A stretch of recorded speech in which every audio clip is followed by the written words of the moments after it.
Assalamu alaikum warahmatullahi wabarakatuh. Q&A with Dr. Saqib. So I was recently asked about a burning question within the Muslim community, whether the NHS flu vaccine is still halal for Muslims or not. From a fiqh point of view, I'm not a scholar, so I cannot give my opinion. But from a science perspective, I can explain what actually happens and what the vaccine undergoes. The reason that people started to have people are citing and giving is that the gelatin breaks down so much so that it loses its structure and it loses the DNA and there's no DNA present. So first and foremost, this is a misconception, a myth, and a false claim.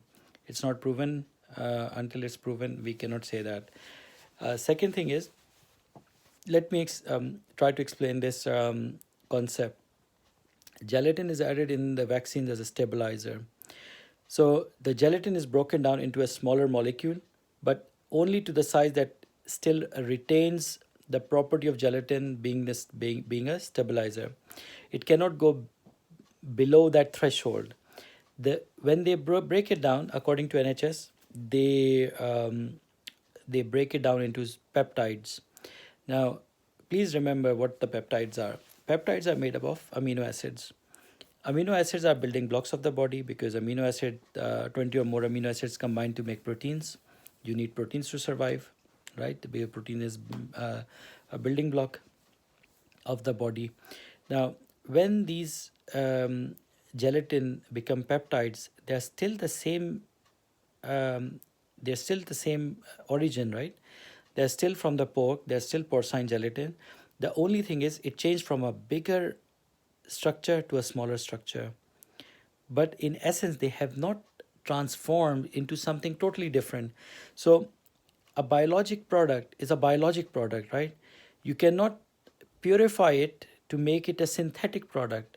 So, if I graft my skin and purify it, would it become a synthetic product at certain after 100 200 processing? No, it would still stay as a skin sample, a biologic. The only thing that will change is its color is going to change. It's the way it's there in the product is going to change, but its origin is not changing. Now, do remember, when we talk about porcine gelatin or any other gelatin, may it be horse, which is equine gelatin, or um, uh, the ones that are obtained from cow, whatnot, it's the origin. The whole halal and haram thing is because of the origin. The origin is porcine, as in pig. The origin hasn't changed.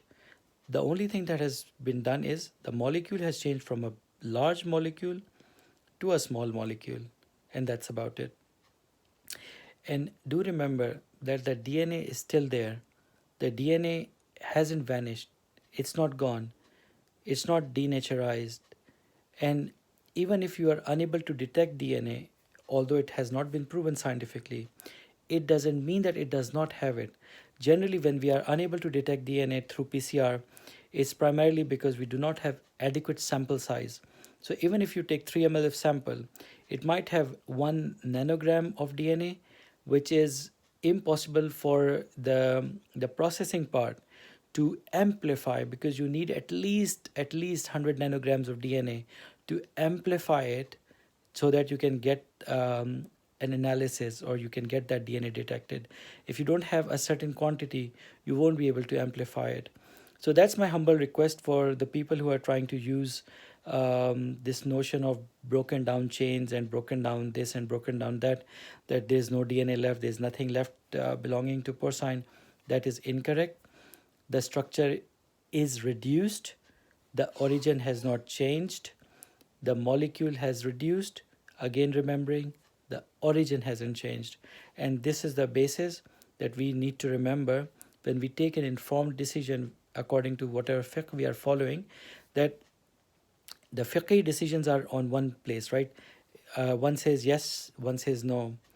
But if you are to think that, oh, okay, subhanallah, NHS says there's nothing left, so it has become halal on me, so this is incorrect.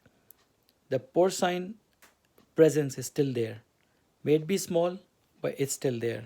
It hasn't changed. it hasn't gone.